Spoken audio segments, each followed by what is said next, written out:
Hey everyone, Sarah here, and I wanted to touch base real quick about Samantha's inspirational entry this week, where she talks about finding answers and gaining wisdom.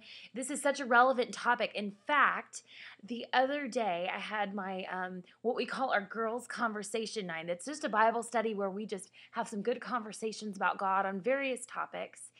And we were talking about this exact same thing. And just to give you a little bit of a setup, um, my sweet friend Ryan, mentioned that she oftentimes finds herself turning to friends or turning to her cell phone to text a friend or calling up a friend or just turning to friends or people in general when she's got something going on in her life, when she's stressed out or she needs prayer. And I totally identified with what Ryan was talking about because I do the same thing. But what we concluded is that instead of turning to people to find wisdom, which is a good thing, we first and foremost need to turn to God. I'm not saying that turning to people for advice is not a good thing. Otherwise, you wouldn't be coming in and checking in with She Seeks every week, which we're glad you do. But first, we've got to have this foundation where we automatically turn to God for wisdom. And I love what Samantha said. I wanted to highlight real quick. I'm going to read this real quick.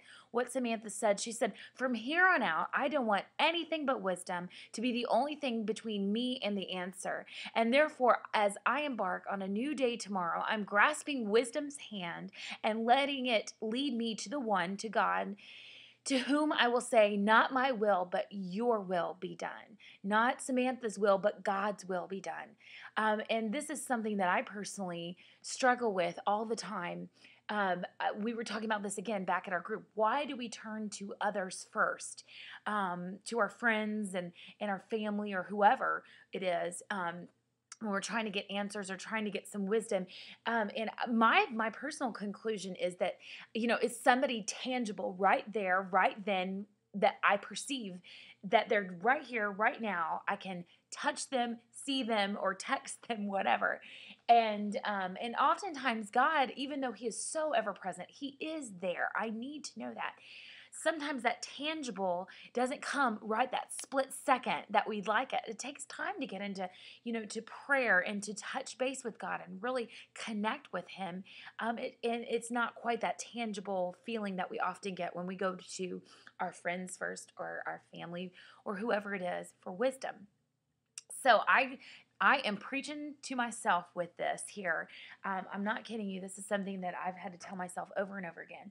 But I want to read Philippians 4, and this is 4 through 7. I just love this whole chunk of scripture. I really can't pick out one of it. I want to read the whole scripture for you, but this is from the Voice. It's a great translation.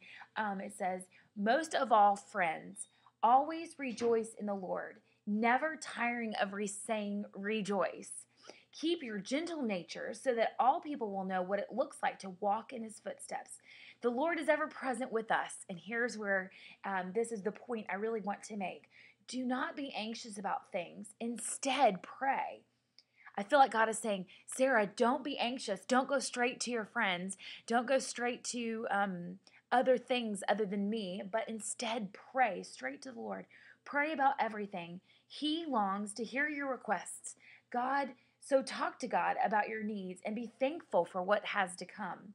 And know that peace of God, a peace that is beyond any and all of our human understanding, will stand watch over your hearts and minds in Jesus, the Anointed One.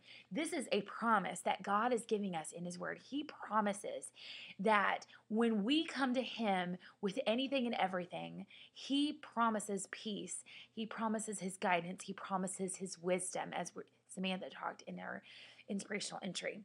So I hope that this encourages you. It sure does challenge me to take a look at how I react to things that I'm searching out in life, to things that come up and I'm like, oh no, what do I do?